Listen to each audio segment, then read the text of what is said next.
Olá, galera. Bom dia aí, boa tarde, boa noite. Não sei que lado do mundo vocês estão, né? Muito bem-vindos aí ao sexto TokenFi. Já estamos indo para o sexto TokenFi. Muito conteúdo falando sobre tokenização aqui, sobre como a parte da tecnologia de blockchain, tudo isso que está vindo aqui dentro de cripto está ajudando e vai ajudar muito e trazer muitas soluções aí para o mercado cripto, né? Esse TokenFi é uma parceria entre a Fintrender e a MFi para trazer isso aí para todo mundo, né? A gente tem quinzenalmente esse encontro aqui, sextas-feiras, às 9 da manhã do Brasil, tá bom? Tô voltando de férias, que quem me acompanhou sabia aí que eu tava já 2 semanas aí offline, então assim, tô cheio de energia, com muita vontade de discutir, trazer coisa nova, com saudade até de ter essa discussão que a gente tem. E hoje está aqui comigo uma pessoa que, para quem já está acompanhando o TokenFi, já conhece, né? O Juan aqui, ele veio, acho que se não me engano, no terceiro TokenFi, se não me engano, deve ter mais ou menos um mês e meio e tal, e foi muito legal a coisa. Eu falei, cara, vamos fazer de novo, vamos discutir um pouco mais a fundo. Ele tem uma experiência espetacular aí na parte de mercado financeiro tradicional e está muito engajado na parte de tokenização também, né? Mas antes de eu começar a falar, Juan, eu queria que você talvez se apresentasse um pouco melhor e contasse um pouquinho da tua história, que o pessoal te conhecesse também. Bom dia. Bom dia, Gustavo. Bom dia, pessoal. Muito feliz de estar aqui. Gustavo, cara, acompanho teu trabalho, inclusive antes de estar aqui mais na ANFAI. Acho que você está fazendo um trabalho sensacional para a gente conhecer de fato e transmitir esse conhecimento, esses dois mundos que vêm se conectando cada vez mais. Minha experiência, ela começou um banco de investimento. Eu trabalhei nos Estados Unidos, trabalhei na Colômbia, sou da Colômbia, trabalhei sempre em investment banking, nesse mundo de finanças corporativas, como funciona a parte de crédito, como funciona uma parte mais desse mundo que parece um pouco complexo às vezes e demorado. Então, meu background sempre foi esse. Faz uns 2, 3 anos me aprofundei mais no mercado de tokenização, no mercado de real world assets, que a gente fala tanto, e para mim foi sensacional de como essa tecnologia poderia impactar tanto esse mercado que ele é um pouco ainda tradicional, um pouco difícil. Então, para mim foi assim, encaixou perfeitamente e comecei a fazer essa transição. E hoje estou aqui na Anfai, dirigindo toda a parte de distribuição. Tenho uma experiência também sou anjo em algumas outras fintechs, então acompanho esse mundo de inovação também, e muito feliz de estar aqui com vocês hoje. Pô, obrigado, Juan. Acho que deu para ver, acho que todo mundo que escutou aí conseguiu ver também. Assim, a experiência é muito grande na parte de estruturação, na parte de mercado financeiro tradicional, né? Nacional e internacional até, né, Juan? Porque você, até pelo sotaque, quem não reconheceu que o sotaque, o Juan não é brasileiro, né? Acho que dá para perceber. Ainda apesar de você ter um português muito legal, Juan. Mas, Obrigado. então, essa tua experiência, acho que vale a pena. Vamos entrar aqui um pouquinho na parte de como é feito essa parte de estruturação de, sei lá, CRI, CRAF, DIC, debêntures dentro do mercado financeiro tradicional, e já tentando endereçar um pouquinho assim, quais são os grandes problemas que você vê nisso daqui, para depois a gente entrar um pouco na parte de tokenização e como é que a gente resolve isso? Legal. Eu acho que é um mercado que ele vem crescendo muito de forma geral. Se você vê as emissões de FDICs, CRIs, CRAs, eles aumentam 20, 30% ao ano nos últimos 10 anos no Brasil. E você vê os players se aprofundando mais. Você vê cada vez as mesas de DCM, que é Debt Capital Markets, para quem não conhece, que é essa parte de estruturar esses produtos, crescendo. Em todos os bancos, as corretoras, quem trabalhava em M&A agora também quer trabalhar em DCM. Então, é um mercado que vem cada vez mais crescendo e se desintermediando. Você vê cada vez mais Deixa eu players. aproveitar um pouco desse gancho que você tá comentando, Juan. O mercado ainda muito, muito pequeno no Brasil, quando a gente vai comparar, sei lá, com os Estados Unidos, então essa parte de dívida de SEMI ainda é pequeno e tem um potencial gigante de crescimento, né? Falando do mercado financeiro tradicional, né? Muita gigante, porque se você olha, por exemplo, o sistema financeiro no Brasil é muito concentrado, são 90% das operações são feitas por 4 ou 5 players. No mercado de investimentos também aconteceu o mesmo. Entraram novas plataformas, que você conhece quais são as principais plataformas, que aumentaram também a concentração. Entraram 2 novos players, então ficou um business ainda muito concentrado.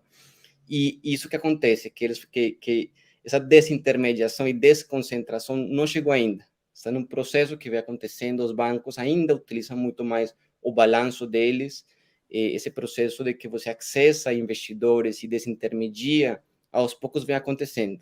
Já seja por o lado das empresas, que eles precisam acessar um capital mais de longo prazo e mais flexível, que através do balanço do banco não é possível, porque o balanço do banco funciona para curto prazo, capital de giro, conta garantida, no máximo. Então, se eu sou um empresário e quero investir em um novo projeto, que ela precisa um capital de 3 anos, 4 anos, eu fico totalmente desassistido, porque não existe um veículo financeiro hoje para isso. Aí eu tenho que acessar o mercado de capitais, só que o mercado de capitais hoje ele é muito restrito. Bancos de grande porte, acima de 2 bilhões de faturamento, bancos médios a partir de 1 bilhão de faturamento, plataformas a partir de 700 milhões de faturamento, agente autônomo 2.0, que vem entrando nesse mercado de distribuição a partir de 700, 500, então fica ainda muito difícil acessar para o empresário do dia a dia. Por isso, essa tecnologia e por isso a proposta de valor de empresas como a Anfai gera muito valor para esse originador. Do outro lado, temos o investidor. O investidor, ele gosta muito de renda fixa. Quem não quer aproveitar dos juros reais mais altos do mundo? Só que ele hoje não tem acesso a isso. Ele hoje ainda está no CDI, 100% do CDI, 102, 103, 104, mas uma operação de DCM tradicional, ela chega em 150% do CDI com, não sei se com facilidade, mas ela pode chegar nesse nível de taxa. E hoje, quem acessa isso, talvez seja os próprios bancos que encarteiram essas operações, alguns clientes wealth, family office, private, mas é o cliente tradicional, hoje não acessa esse tipo de risco-retorno tão saudável. Sim, e o que você está descrevendo, para mim, é um pouco do histórico que eu tenho. Eu não sou de crédito, de CM, né? Eu sempre fui tesouraria, mas o que eu vejo muita parte do mercado financeiro é um pouco essas duas dores, né? Então, assim, o investidor não tem acesso a essa operação direta, porque ela acaba ficando concentrada ou em grandes investidores ou em bancos, né? Então, assim, você acaba não tendo acesso. Então, assim, você tem que comprar um CDB a 100% do CDI do banco, o banco pegar esse dinheiro aí e fazer outra coisa. Então, assim, acho que esse é um ponto.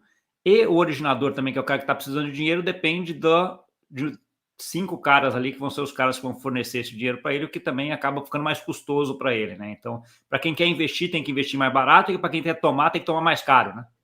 E sabe por que é muito caro?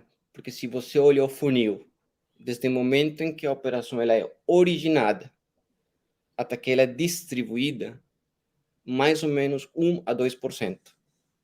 Ou seja, de cada 100 empresas que começam uma emissão de CRI, CRA, Debenture, FDIC, só 2 conseguem emitir. Isso é histórico de mercado e algumas casas que eu vi evidência, inclusive. E essas 2 têm que justificar o custo dessas 98 que não fizeram, com profissionais que são caros, né? Imagina um profissional de DCM, uma estrutura de DCM cara. Então, ele fica um fluxo demorado, demora 6 meses, no melhor dos cenários, mas eu diria que 9 meses o tempo médio. Só 2 conseguem captar recursos em um processo ainda muito ineficiente. Então, eu vivenciei isso e por isso esse processo de transformação, fala, cara, não pode ser possível. Tem que ser feito de um outro jeito que seja mais friendly. O que não faz, sei lá. Eu não tinha esses números. É bom quando você coloca em números que você abre um pouco a cabeça nesse sentido. 98% dos casos morrem no caminho.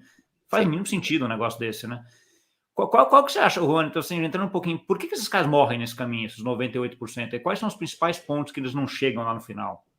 Então, primeiro, talvez, hoje, como são grandes players que tocam nesse processo, eles têm umas exigências muito altas. Eu quero que o balanço seja auditado por Big Four. Quando eu falo Big Four, Accenture, são companhias bem grandes, bem caras, bem sofisticadas, que auditam balanços. Aí você cria um grande primeiro filtro. Segundo, eu quero que seja rating, que é qualificação de risco, de Standard & Poor's ou Moody's. Aí, e os que são mais flexíveis são qualificadoras de risco nacionais. Nessas 2, você já tirou 80% dos players da mesa. O cara já sai do caminho, exato, porque a Big Four, primeiro, e aí aquela coisa que é uma seleção adversa de qualquer jeito, né? Porque primeiro que o cara não pega as Big Four porque elas são caras, e as Big Four também, se for todo mundo para elas, os caras não têm capacidade de evasão, ou seja, não tem jeito, né? Aquele negócio que não tem como sair, né? Perfeito. Então, aí é um processo que a gente tem que juntar as duas pontas, os originadores, as empresas, E quando eu falo originadores, são pessoas que têm carteiras de crédito, que originam crédito, ou grandes empresas que precisam acessar um capital de mais longo prazo, elas vêm se profissionalizando. São principalmente empresas familiares que fazem uma primeira emissão no mercado de capitais. Elas vêm auditando os balanços, elas vêm organizando, e cada vez a régua, ano contra ano, vem melhorando. As pessoas conseguem, as empresas são muito mais sofisticadas e organizadas. Aí tem por outro lado, os investidores, essas estruturas que eu te comentei, que bancos médios, corretoras, eles vão colocando a régua um pouco mais baixa e sendo um pouco mais flexível, permitindo que eu não precise tantos critérios. Então, aí vem acontecendo, se você vê primeiros emissores no mercado, antes faz 5 anos era 1%, hoje acho que é 20, 30% primeiros emissores acessando DCM no mercado. Acho que vem acontecendo. Mas mesmo assim, assumindo que fosse algo legal, o processo continua sendo muito demorado. Por quê? Porque o análise de crédito do originador, primeiro, para pegar todas as informações, o análise de crédito demora muito, aí você tem que olhar a carteira do cliente, quais são os recebíveis, performado, não performado, se encaixa num CRA, se encaixa num CRI, a regulamentação vem mudando. Então, acho que esse processo, ele é demorado. E que a gente vê com a nova abordagem de empresas como a Anfai, por exemplo. Assumindo que o contexto fosse o mesmo, então que eu continuo com os problemas, porque eu não consigo controlar algo externo a mim, eu não posso controlar que a empresa se organize, eu não posso controlar, às vezes, eu consigo fazendo de um modo mais rápido. Então, por exemplo, o processo de análise de crédito aqui demora um dia no máximo, que outros demora 2 semanas. Eu consigo revisar a carteira com tecnologia em horas. Não tenho preciso ter um analista olhando crédito a crédito, como está a carteira, aqui em questão de minutos a gente faz isso. Política você criar um produto revolvente, por exemplo, algo parecido com um FDIC. Não sei se o pessoal conhece FDIC, Gustavo, e vale dar uma explicada. Acho que vale uma explicação rapidinha, acho que um pedaço do pessoal sabe, mas sempre tem alguém que ainda não está tão familiarizado, né? O FDIC é basicamente um veículo revolvente que permite juntar as duas pontas. Tem investidores que compram a cota sênior, principalmente, e tem tomadores que acessam esse veículo para operações de crédito. Basicamente, é um banco muito mais flexível, muito mais simples, muito mais saudável, que conecta as duas pontas. Acho que é uma forma geral, se for muito, mas é forma geral isso. A gente aqui, estruturar esse veículo demora 6 meses, 9 meses. E só funciona a partir de 30 milhões, porque isso que justifica e paga as contas dos que estão envolvidos. Quando você cria um veículo alternativo, no novo marco de securitização que vem acontecendo, que você vem acompanhando, Gustavo, o Banco Central muito para o negócio, trazendo tecnologia blockchain, incentivando o Banco Central, o CVM, o regulador incentivando, você consegue juntar para um veículo muito mais saudável, não saudável, acho que é muito mais simples, muito mais leve. A partir desse veículo, eu consigo estruturar um veículo em 3 semanas, fazer o processo de avaliação de crédito de recebíveis durante essas 3 semanas e colocar um veículo a rodar muito mais rápido. Então, essa proposta de valor que eu queria muito na live de hoje, dar palavras mais simples e mais transparentes para o pessoal entender um pouco o que está por trás. Por trás está uma debenture, por trás está uma securitizadora. Tradicionalmente, a gente não está inventando a roda, é isso mesmo, só que a tecnologia que a gente usa é uma tecnologia blockchain. Mas o veículo, quem compra um produto Anfai, compra uma debenture emitida por uma securitizadora.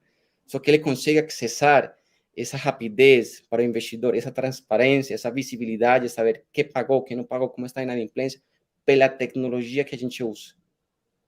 Entendi. Não, e aí você está levantando um ponto que é o seguinte: a tecnologia te ajuda, uma das grandes coisas que ela está te ajudando é em diminuir o tempo de estruturação disso, no final das contas, né, Juan? Então, assim, que em vez de demorar 6 meses para fazer uma coisa, você está fazendo uma coisa que é, do ponto de vista jurídico, regulamentar ali, a mesma coisa, só que em poucas semanas.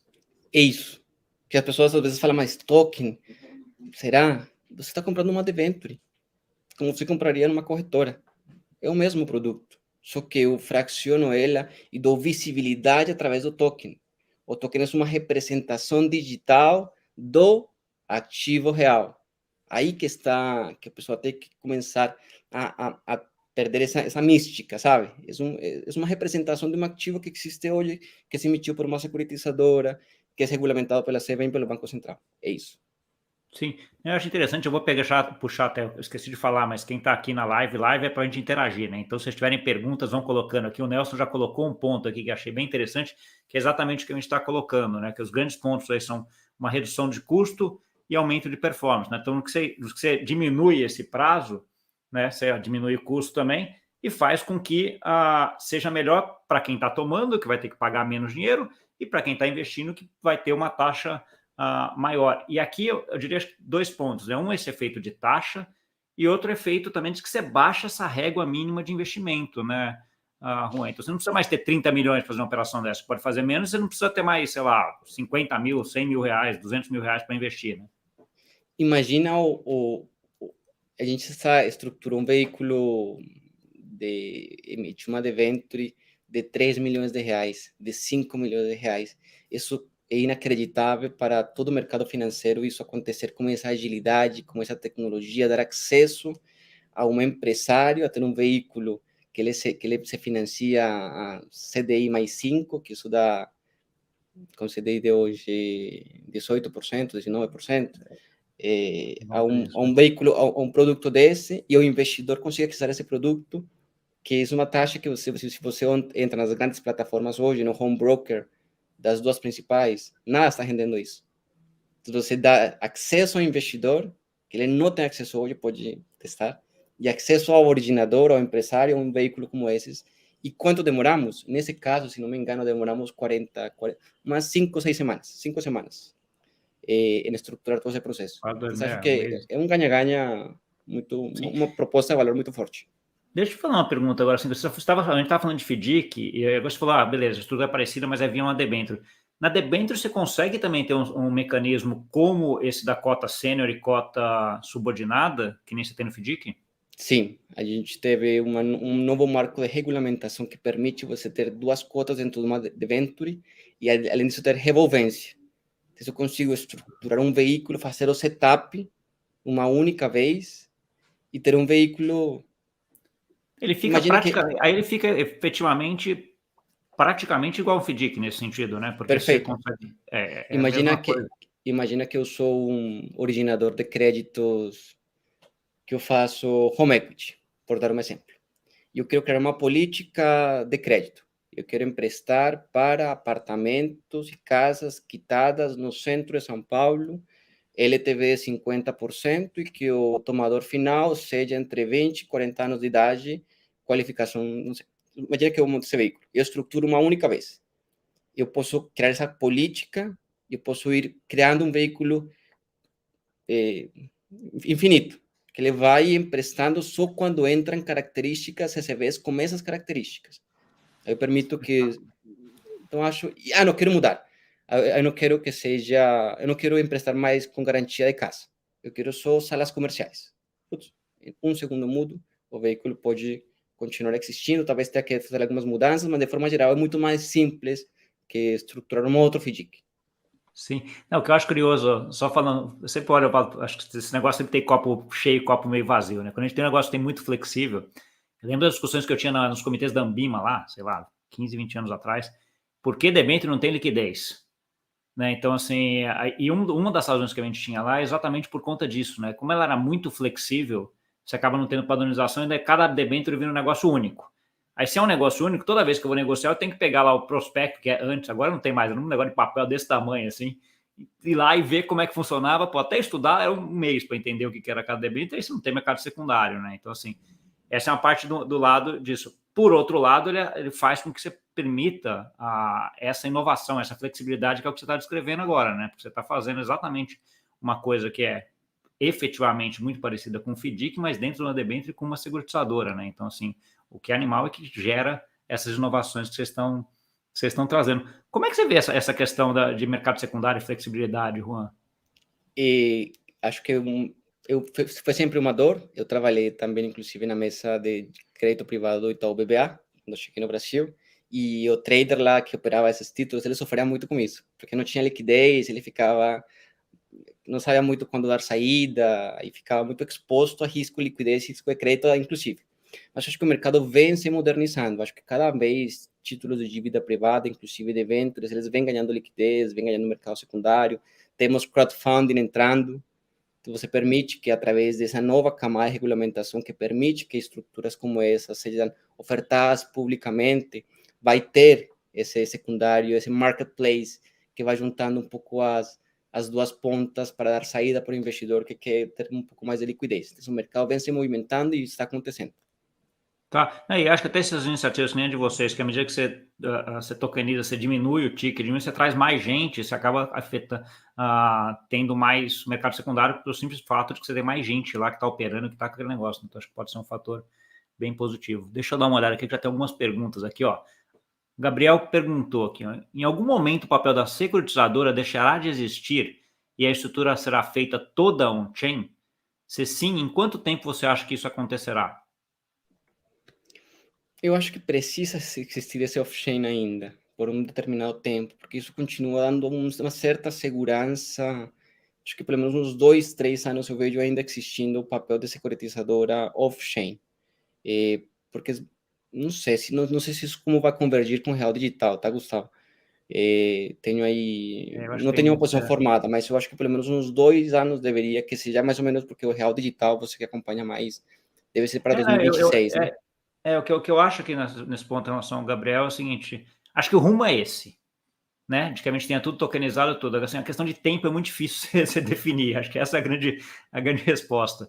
Mas, assim, em tese, você precisaria de alguma estrutura jurídica on-chain ou off-chain, né? Então, assim, ou o código é a lei, ou você tem uma lei lá que te dá o papelzinho. Então, Perfeito. assim, para o código ser a lei, eu acho que a gente está um pouco longe disso ainda agora. Eu acho que é uma coisa de 5, 10 anos. Obviamente, a hora que a gente tiver uma rede do Real Digital, com tudo tokenizado dentro, com real tokenizado, tudo sendo negociado ali dentro, Que eu consigo facilita esse exigir, tipo de eu coisa. consigo exigir a garantia Exato. de Já forma, está lá, já está tudo lá dentro daquele coisa, então os recebíveis vão estar lá tokenizados, o debênture vai ter tokenizado, né? Quem está comprando com dinheiro tokenizado, então se já está tudo ali dentro daquele sistema, facilita que isso aconteça, mas eu acho que a gente tem um bom tempo, porque por mais que a gente tenha sistema, a gente vai precisar que a parte jurídica se ajuste a isso também, né? Então, assim, isso aí perfeito. é um pouco mais, demora um pouco mais.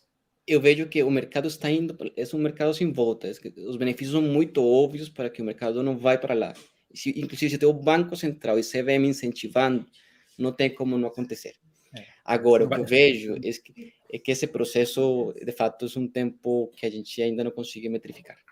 O famoso, cara, você não vai ficar na frente. Então, assim, cara, ou você fica de lado, deixa o cara passar e você morre, né? Porque você vai ficar para trás, ou você junta no bolo e vamos junto, né? Porque, assim, acho que para mim tá muito claro isso daí, para onde a gente vai. Então, acho que concordo contigo, mas é difícil você ver, assim, que essa questão um pouco que tá do Gabriel, um pouco daquilo.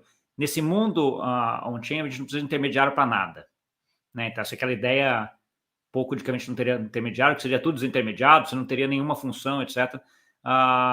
E tem muitos intermediários do sistema financeiro, que imagino que você acorda, que vão ser desnecessários para frente. Alguns a gente vê mais rápido, outros talvez demorem um pouco mais.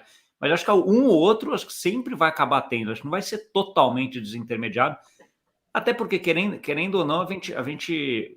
E aí, fazendo a parte, botando chapéu de cripto aqui, a gente tem a falsa impressão que é tudo desintermediado, né? Que a gente não tem nada em cripto, né? Porque quando você vai lá, tem um Infura que faz a parte da MetaMask por trás, etc., que tá lá, cara. Se não tiver aquela empresa que tá lá fazendo, o cara a casa cai. Então, assim, você tem um monte de coisas ali que estão implícitas. É muito mais intermediário que no financeiro tradicional, mas eu acho que ainda tem um pouco. Então, assim, o zero intermediário para mim não existe.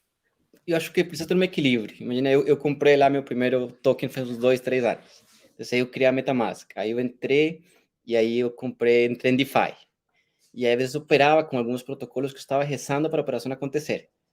Lembra que demora, que você não sabe, que tem uma chave lá que conecta. E o que acontece se não funciona? O que acontece se, sabe? Você para quem liga? Com quem reclama? Qual o saque? Quem é a pessoa? Você acha que para uma visão ter sistêmica e escala, por mais que seja com os benefícios tecnológicos muito fortes, precisa ter um intermediário, pelo menos que garanta o mínimo padrão e o mínimo controle do que está acontecendo. Não sei, essa é a minha opinião, mas não sei o que que você acha disso? Eu concordo também. Acho que também tem uma questão de geração aí, Juan. Eu sou uma geração que a galera, apesar de ter a cabeça tá nessa tecnologia, você acaba tendo a cabeça muito diferente da grande maioria dos meus amigos, né? Mas assim, é difícil você confiar 100% do teu patrimônio numa carteira da MetaMask, vamos dizer assim, né? Onde você vai ter o controle total sobre isso. Cara, e se eu bater a cabeça, né? Como é que vai ser sucessão? Tem um monte de coisa aí que ainda não tá. Então, assim, acho que vão ter sempre, acho que, terceiros de confiança para quem quiser. E acho que é uma decisão boa. Eu acho que, cara, quer fazer? Faz. Se o cara tem confiança, quer fazer, etc., beleza, você tem opção. Antes você não tinha, agora você tem. Espetacular. Né? Mas, assim, acho que a grande maioria do dinheiro, a grande maioria das pessoas ainda vai ter ali coisa, porque por mais que a usabilidade vai melhorar ainda, né? Vai ficar mais fácil do que é hoje, porque hoje é coisa de maluco, né? Para meia dúzia de cara que nem a gente aqui, o pessoal que está escutando aqui, que entra lá, sabe, MetaMask, pô, um saco aquele negócio, é chato demais o UX daquilo lá, né? Mas assim, vai melhorar, então vai vir mais gente, mas mesmo assim, acho que ainda vai ter ainda um pouco de custodiante, um pouco de gente que vai fazer isso daí. Deixa eu aproveitar aqui o gancho que você falou meia dúzia aqui de early users. Então, eu faço todo o processo de distribuir os produtos com clientes institucionais. Então, eu falo com gestoras, com assets, né? E eu vejo que existe muito apetite por conhecer, por entender, por se aprofundar. Então, não só a gente que sou early user que estamos antenados. O mercado em si, todas as grandes casas têm nos recebido com muito interesse. Fala, me explica, como funciona? Então, eu acho que é um primeiro ponto positivo para... Não é meia dúzia de pessoas que estamos acompanhando, é o mercado que vem se movimentando e o mercado institucional, que é quem move, de fato, as grandes operações e quem faz o business acontecer, às vezes. E, por outro lado, eu vejo que também no mercado, com esse assunto de MetaMask, ele vem criando alternativas. Então, às vezes, dentro de plataformas como a nossa, por exemplo, ele consegue criar uma carteira que dentro da plataforma, que ele compra, de fato, uma fração de uma debênture, tem custodiantes, inclusive, on-chain, para facilitar esse processo. Então, eu acho que o mercado, de fato, está bem receptivo e está evoluindo para algo mais saudável e com melhor UX. Sim. Isso é uma coisa bem legal que você fala, e pegando um pouco da história, você deve ter pego, talvez, um pouco disso. Entrei em cripto lá em 2017, cara. Você ia para banco falar de blockchain, o cara te aceitava cripto, o cara nem queria nem saber o que você estava falando. Sai daqui, né? Eu estava numa outra casa, entre as casas, e ela era um assunto tabu. Não se podia falar disso. Mas assim, você vai desenvolvendo. Eu lembro de um amigo meu me chamar numa conversa um dia, eu tinha acabado de sair do banco, fomos almoçar, ele falou assim, Gustavo, cara, você era diretor de banco, você tem uma reputação, cara. Você tá com esse negócio aí de cripto, cara, não faz isso, não fica falando que você tá. Eu falei, tá bom. Hoje em dia, sei lá, ainda bem que mas é um pouco daquilo, quando você vê e olha, entende o que é, como você e eu, que entendemos como é que funciona o mercado financeiro tradicional, olha lá de lá e vê, cara, olha o que os caras estão fazendo aqui. Muito mais fácil, muito mais distribuído, com muito menos intermediário, etc. Caraca, cara, fica quase óbvio que né? Essa tecnologia vai vir para cá. Aí volta no ponto, a gente sempre tem a questão do tempo, etc. Mas é uma coisa que fica bem clara de que isso vai acontecer, né?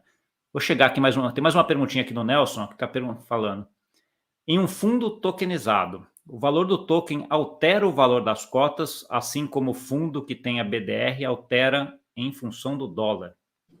Sim, meio confuso, acho que é direto, né? Mas as cotas são representadas. Imagina que você tem um fundo. E o fundo compra uns ativos.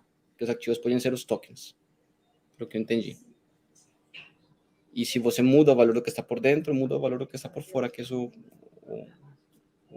é muda. O que eu entendo, assim, a forma como eu vejo isso daqui, o token é o representativo da cota daquele fundo. Se o ativo subiu, a cota sobe. Se o ativo caiu, a cota cai, porque os ativos é representativo. A quantidade de cotas se a quantidade de cotas ficar fixa, né? Vamos dizer assim. Sim. Né? Então, não teve captação. Então, assim, acho que sim, a ideia é um pouco essa. Tem mais uma, ele comentou aqui, acho que ele só agregou aqui na conversa nossa em relação ao Gabriel, né? As securitizadoras fazem uma camada importante de due diligence. Vejam como uma camada de curadoria e reputação, minha visão atual. Sim, né? Acho que elas têm um papel ali também de ser esse intermediário de mercado que dá uma organizada, né? Para que não saia um monte de fraude, coisas erradas, né? Perfeito. Tá bom. A gente está olhando um pouquinho agora na parte da MFI mesmo, Juan. Então, você falou, você tem uma experiência grande no mercado de estruturação de produtos, etc., e a distribuição com institucionais, que é o que você comentou. A MFI tem a parte de tokenização aí bastante forte, com vários lançamentos até que já foram feitos, etc. E você já até adiantou um pouco que você está tendo muita reunião com o institucional e que eles estão tendo muito apetite ou muita curiosidade, né? Como é que você está vendo essa curiosidade dos institucionais? É mais uma curiosidade do tipo, cara, deixa eu entender o que é, ainda está muito comecinho ainda, ou já é aquela, cara, vamos fazer uma prova de conceito, vamos ajustar alguma coisa? Como é que que nível você está vendo isso daí? Como o legal de real world assets é que você tem um ativo real por trás, que seria, no caso, uma devento. E como eu estou fazendo esse processo de distribuir essa devento, fica muito mais fluido, porque é um ativo que eles já compram no dia a dia. Mas como entra a tecnologia por trás? Eu uso blockchain para dar para esse portfólio manager, para esse gestor de dívida privada, um processo muito mais rápido, que ele acompanha como foi estruturado, como está a carteira, quais são os critérios de elegibilidade, como está a inadimplência, ele consegue olhar de uma forma muito mais fluida e consegue acompanhar como está esse processo. Então, são duas camadas. Uma camada, ele comprou um ativo do mundo real através de um token, ok, porque eu já compro esse tipo de ativos, não está tendo nenhum tipo de atrito, todo mundo está concordando, todo mundo está entrando na segunda derivada. Ah, entendi. Deixa eu ver que está por dentro do ativo. Ah, tem umas garantias de cartão de crédito, tem garantia de duplicata, tem garantia real. Então, eu não estou tendo nenhum tipo de atrito na primeira camada, que é falar do produto do token. Isso entrando só no assunto de produto, como se fosse, e onde eu ganho o jogo, onde a Anfai vem se diferenciando, é no acompanhamento. Eu consigo, imagina que você é um gestor, Gustavo, de um fundo Faria Lima, e você quer entrar em qualquer momento do tempo e olhar como está a inadimplência desse produto que você comprou. Você consegue entrar e ver. Você não depende de um administrador, não depende de um terceiro te enviar, de saber do sistema. Não. Eu quero criar alertas. Sou um gestor e quero criar uma alerta para saber quando minha carteira teve uma inadimplência acima de 3%. Ou quando, sabe, eu posso criar alertas em tempo real para eu, como gestor, saber como está performando. Esse tipo de inteligência tem adorado o mercado. O mercado está muito carente de transparência, de controle, de esse tipo de coisas, eu sinto em créditos pulverizados, como é o caso que a gente vem trabalhando mais. Aí é eu fui claro, consegui explicar essas duas camadas no mesmo... Desculpa. Consegui explicar que a debenture, o token e a tecnologia fazem parte do mesmo produto? Sim, né? Ficou claro. Sim, não, acho que ficou bem claro até. Eu gostei dessa parte tua dado que está tudo on-chain, ela facilita muito essas análises, esses controles, né? Isso que é a parte legal, porque como você consegue ver ali operação a operação e tudo que está acontecendo ali dentro, ajuda muito a hora que você vai ter controle, e controle é uma parte que no mercado financeiro é mega importante, para todo mundo, né? Mas no mercado financeiro é importante até por conta de regulação, né? Então, assim, ele tem que ter controle sobre tudo, todo fundo tem lá os seus regulamentos, do que pode fazer, os percentuais, etc. A hora que você coloca isso automatizado, putz, cara, isso para o gestor é um espetáculo, né? Então, assim, claramente o cara vê, eu não tinha, isso é uma coisa que eu não tinha olhado por essa perspectiva ainda, mas é uma coisa bem legal, porque você acaba tendo controle de tudo, você consegue ver. Conta um pouquinho para a gente aí, esse processo dentro, sei lá, se puder dar até um exemplo real de algum processo que foi feito dentro da MFI, né, de que o cara chegou com o que ele queria fazer, como é que vocês estruturaram, como é que foi feito, que tipo de coisa ele precisou ali fazer, que tipo de controle que vocês precisaram implementar, sei lá. Um exemplo que estamos, inclusive, em processo de distribuição. Tem um FDIC, imagina, um gestor de um FDIC, que ele já opera um veículo revolvente, que ele faz antecipação de recebíveis, as duplicadas entre empresas médias, middle. E ele estrutura um veículo, faz 10 anos que ele opera, mais de 5 bi ele operou, inadimplência muito boa. E a gente apresentou a solução. E ele falou, nossa, que interessante. Se eu conseguir montar um veículo para atender meus clientes empresários, um veículo mais simples, rápido, e que eu consiga acessar um bolso alternativo, vamos fazer. Quer dizer, imagina se a gente convenceu um FDIC a entrar, imagina o benefício que poderia ter com outro tipo de empresas. Esse é um exemplo para você entender esse nosso veículo, pode ser com um bolso, quando eu falo bolso, investidores alternativos que compram esse tipo de produtos e controles que ele ganha usando Anfai. Então, um veículo, um exemplo mais da Faria Lima, por falar. A gente está em contato com, por exemplo, correspondentes bancários que têm carteiras menores.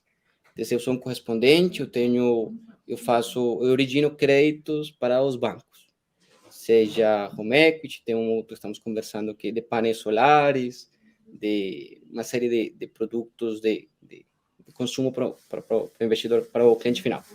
E ele está hoje com uma carteira de 8 milhões de reais. Só que com 8 milhões de reais, ele não consegue ainda montar seu veículo próprio, porque ele não se encaixa na política de FDIC, que é a partir de 30 milhões. Então, a gente estruturou toda a esteira.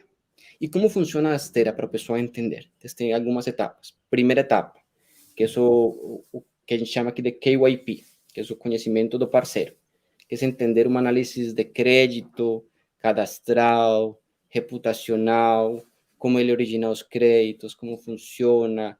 Esse é um processo como análise de crédito que a gente faz. Segundo momento, análise da carteira. É entender como está performando a carteira, que ele está originando, como está o nível de inadimplência, qual é o seu histórico, como estão os fraudes que estão acontecendo, enfim, segundo ponto. Tendo isso, aí chega a parte de estruturar. Estruturar um veículo, qual seria a taxa, o nível de subordinação, as condições da carteira que a gente... eu quero ter umas condições específicas eu não quero replicar a carteira.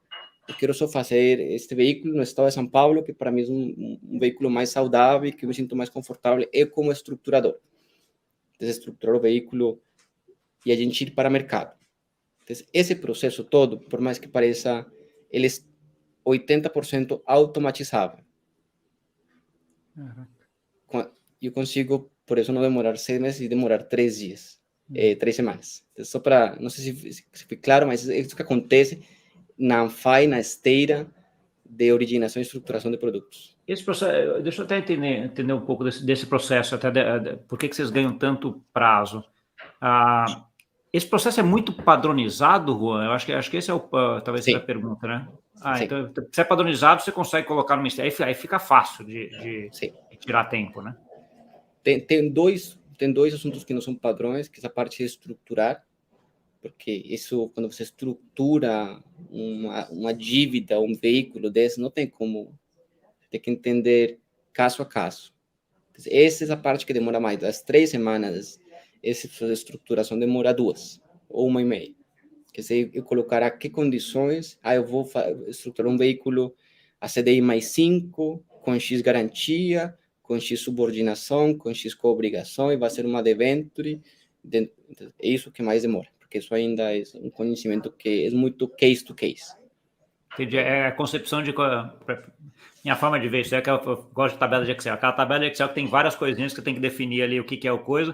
A partir do momento que você definiu e preencheu todos aqueles quadradinhos, você aperta o Enter e já gera tudo. Isso, mas para trazer as informações do análise de crédito, análise da carteira, é instantâneo, é muito rápido.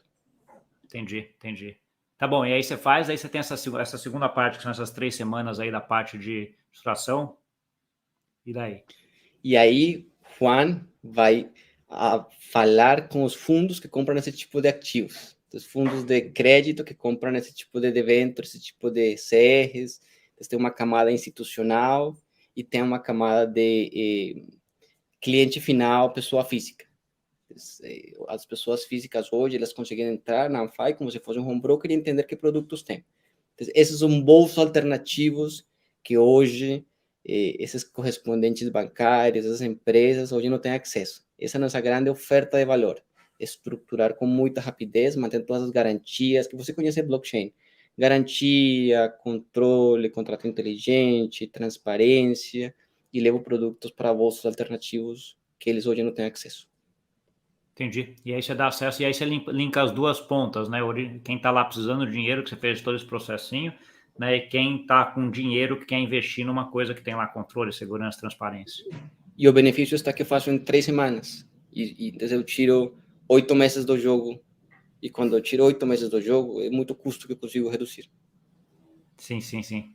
E roda, acho que é espetacular. E é uma, sei lá, de matar esse negócio, né? Porque você vai falar assim, cara, os caras do lado de lá não começarem a fazer uma coisa assim, né?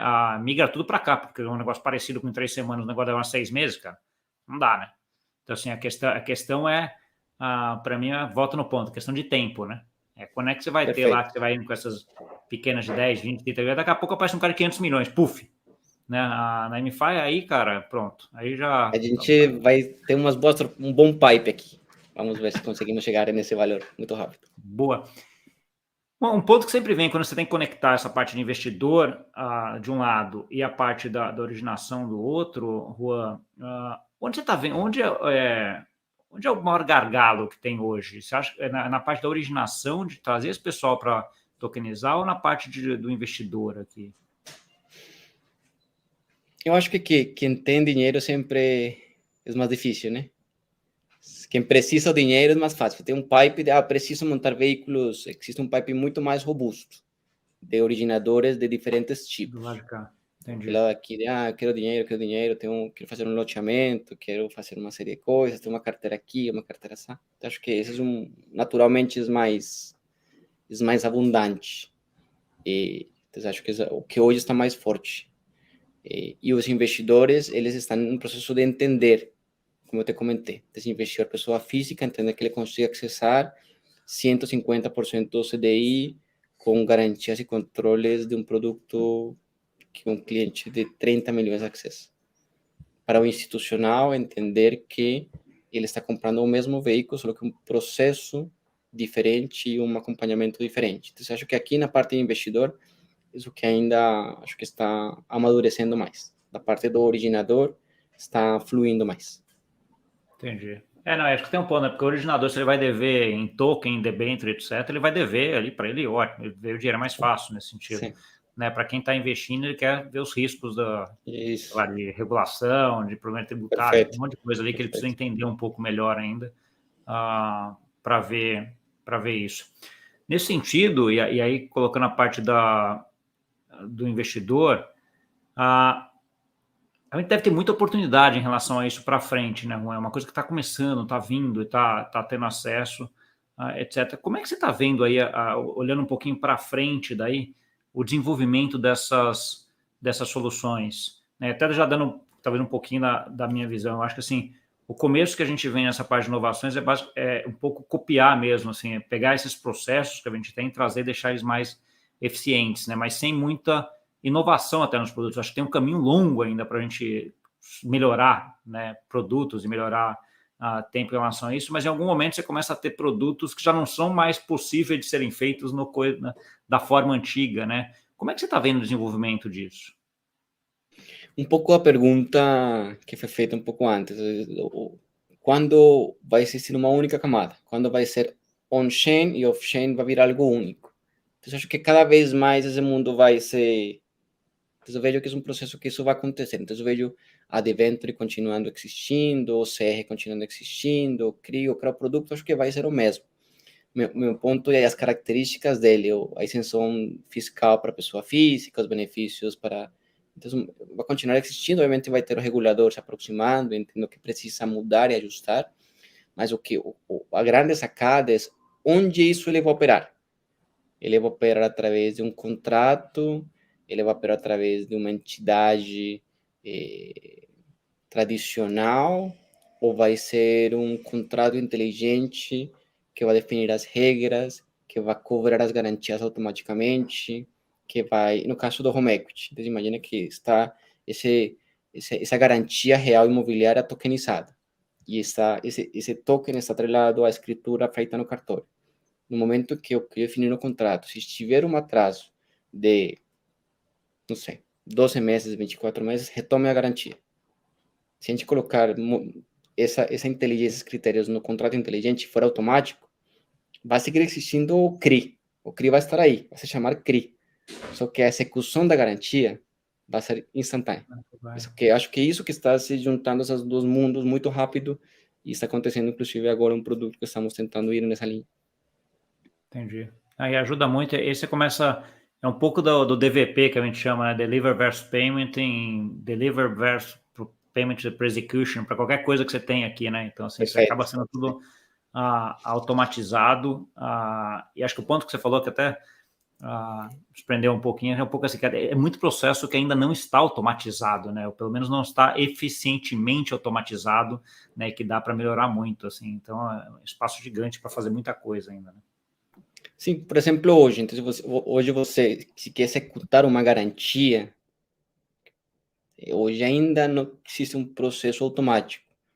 Você precisa entrar no processo judicial, escritural, tradicional. Então, você visualiza, acompanha, todo em tempo real, perfeito, mas no momento que existe o Black Swan, sabe? Quando algo errado acontece, aí você tem que sair, voltar e fazer alguma coisa diferente, né?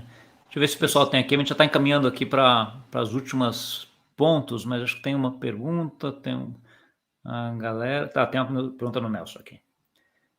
Para distribuir a ajuda de agentes autônomos, conecta esses mundos originadores de investidores, tomadores de risco. Tá, na distribuição, os agentes autônomos podem ajudar nisso daí.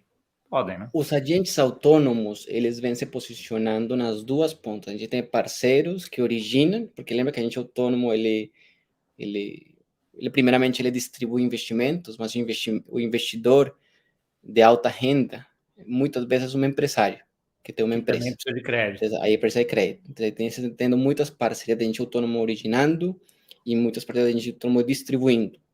Inclusive, muitos interessados em usar a Anfai como uma plataforma de juntar as duas pontas. Eu origino um produto que eu posso, ao mesmo tempo, distribuir na minha base. Isso é algo que vem acontecendo e a gente está estudando o melhor ângulo para conduzir. Mas eu não preciso, de fato, ter uma estrutura mais densa, porque isso eu desejo todos os intermediários, né? Conseguir distribuir produtos feitos em casa, com toda a curadoria. Obviamente tem um pouco de conflito de interesse, né? Você saber um pouco vender produto que eu fiz, não quero, mas o que já está acontecendo com bastantes agentes autônomos que a gente vem conversando. É interessante essa visão, porque ele ajuda, porque ele tem exatamente o contato dos dois lados, né? Esse é o ponto. Você pega esses grandes agentes autônomos, ele tem o contato do originador, né, que está precisando de crédito, e o contato do outro, né? Então, assim, eu acho que a gente tem muita coisa aí para vir, ele pode ajudar bem até vocês nesse sentido, né? De vocês entrarem e falar assim, pô, em vez de eu ter que ir lá ver o originador e ver ter coisa, pô, um cara desse ele já meio que traz os dois, precisa só secar essa parte de conflito de interesse, ajuste, que ele deve ter todas as regras lá, porque é o cara regulado. Perfeito. Tá bom. O Nelson comentou aqui também, ó. Já utiliza a MFI, sou grande entusiasta aí. Boa, Nelson. Isso aí, Obrigado, chamar Nelson, a galera pela aí para confiança. vir. Aliás, deixa eu colocar aqui também o link do WhatsApp da MFI, que a gente tem aqui, que tem um WhatsApp da MFI que é bem legal. Copy link. Vou colocar aqui para quem quiser entrar. Aliás, para quem não está lá ainda, sugiro fortemente estar. O Juan, toda a galera tá lá. São discussões muito legais. Acho que vocês estão fazendo esse papel na parte de gerar conhecimento, de trazer a discussão para o mercado. Espetacular, Juan. Está aí na tela, mas já está ali para quem clicar também. Eu acho que é bem importante, porque é um pouco isso. Como é uma coisa nova, né, você tem um papel educacional, no final das contas, né? Seja por geral, para o investidor, para o originador, etc. Você tem que falar, o que é que funciona, né? E acho que é legal isso daí, que é um pouco, tipo, que nem você viu, você tá vendo, você sabe. Falei, cara, que isso aqui é espetacular, cara. Me dá 5 minutos aqui para te explicar. É isso. E inclusive, falando do grupo do WhatsApp, se vocês... Aqui tem um segredo. Então, os principais executivos de muitos bancos que estão aí nesse grupo, alguns dos entes reguladores estão aí, escritório de advocacia. É muito curioso como o pessoal vem se aproximar, eu dou uma revisada, às vezes, eu conheço esse, é tal banco, é tal casa, é tal gestora, então, Não, isso é todo bom, mundo está porque observado. volta àquele ponto que você falou, né? O pessoal já está começando a olhar, começando a ver, querendo entender e ver como é que o negócio está funcionando, Sim, que é o primeiro passo, né? Para adoção, né? Então, perfeito, assim, se o perfeito. cara já está com curiosidade de ir atrás, de participar, pô, já tem ali o primeiro clique, né? Sim, sim, Né? Então, sim. assim, vale. Não, essa visão institucional, cara, que eu acho que o que mais me surpreendeu quando eu assumi o desafio, eu falei, cara, vou vender tokens na Faria Lima. Como vai ser a receptividade? É. Imagina, sabe? E surpreendente. Todas as casas têm interesse, todas as casas querendo fazer piloto, todas as casas querendo fazer projeto, querendo comprar, querendo entender. Impressionante. Eu acho que isso é que eu iria passar, para você, Gustavo, que está nesse mundo, e para, obviamente, todas as pessoas que nos estão vendo, está acontecendo. E não só early users como a gente. Grandes bancos, corretoras, fundos, gestoras, agentes autônomos estão fazendo. Não, eu acho que sim, concordo plenamente. O que eu vejo também é um pouco isso, já está começando a todo mundo andar, e acho que o papel do Banco Central nesse sentido é essencial e mudou muito a cabeça, porque à medida que ele fala assim, cara, eu vou utilizar essa tecnologia para fazer uma rede de transferência de ativos no Brasil, um piloto agora, você que está numa cadeira de algum banco, alguma entidade financeira, olha e fala, caraca, cara, é bom entender o que é esse negócio, né? Se eu não estou entendendo, eu nem vi ainda, cara, como eu faço, já está uns 3 anos atrasado, né? Porque o cara já está fazendo piloto lá. Então, assim, acho que isso ajuda muito também isso, né? E aí, entidades como vocês que já estão lá e que estavam juntos lá, junto com os processos de inovação da Fenasbac, lá, né? Que a MFI participou, né? Então, assim, acho que ajuda muito a estar olhando, ver essa visão e ajustando e vendo, né? E hora que chega o trem lá, você está preparado, está na estação esperando ele, né? Acho que é um pouco essa ideia. Perfeito. O que foi que aconteceu um pouco no marco de securitização, né? Que você olhava os tokens antes era um ativo único, que não tinha toda sabe, a infraestrutura de securitização por trás, de ter toda estar aderente à regulamentação da CVM. No momento que o regulador se posiciona, a ANFAI está pronto. Então, que é o que a gente vem percebendo hoje, que estamos em um momento muito interessante, porque estamos todas as regras da CVM, do Banco Central e todos os processos estão bem auditados. Então a gente consegue ter essas conversas com o institucional muito mais fluídas. Porque uma coisa é você vender um token de uma CCB e você compra o risco e outra coisa é você ter uma estrutura que você compra o token que representa a cota sênior de um veículo revolvente pulverizado com critério de elegibilidade, com análise de crédito, emitido por uma seguradora. Cara, aí é outra história. Eu vou te falar um pouco da visão minha de mercado financeiro. Bom, acho que quando a gente está falando de token, até muda um pouco, né? Token é uma palavra que não estava muito em mercado financeiro.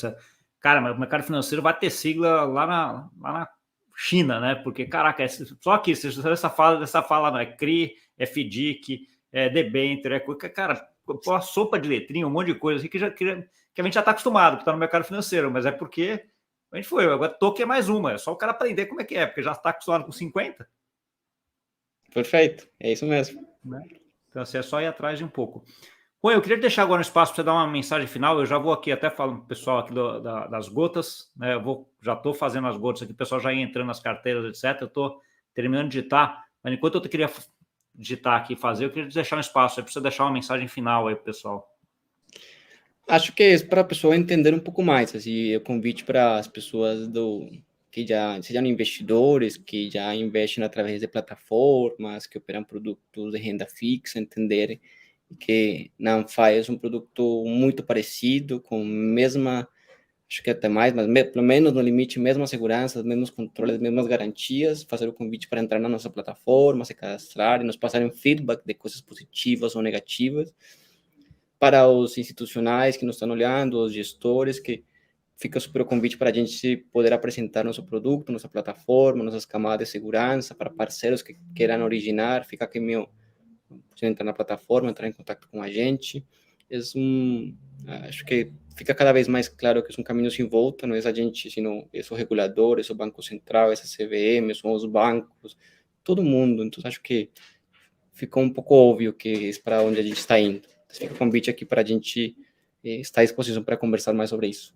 E obrigado, Gustavo, pelo papo, pelo tempo. Acho que muito bom conversar contigo.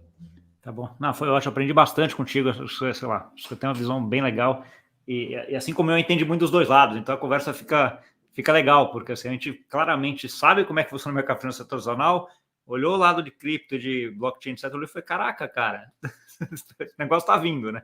Então, assim, acho que é um pouco dessa coisa. Pô, eu tava vendo aqui, o Vini já criou a gota. Então deixa eu pegar o código aqui. O Vini é ligeiro, cara. Então, ele já criou, fantástico. Eu ia criar aqui, quando eu estou vendo aqui, ele mandou aqui, o código é esse. Opa! Então, acerte aí. Se você quiser já entrar também, eu vou colocar aqui. Deixa eu colocar aqui o código. Para todo mundo entrar. Então, vamos lá. Deixa eu tirar esse banner que fica aqui coisando. E aí temos o código da gota, que é esse... É esse aqui, tá lá no coisa, eu vou colocar aqui na tela para todo mundo. É esse aqui. Eu já vou até dividir a tela, deixa eu entrar aqui na Gotas Ponto Social e a gente já entra.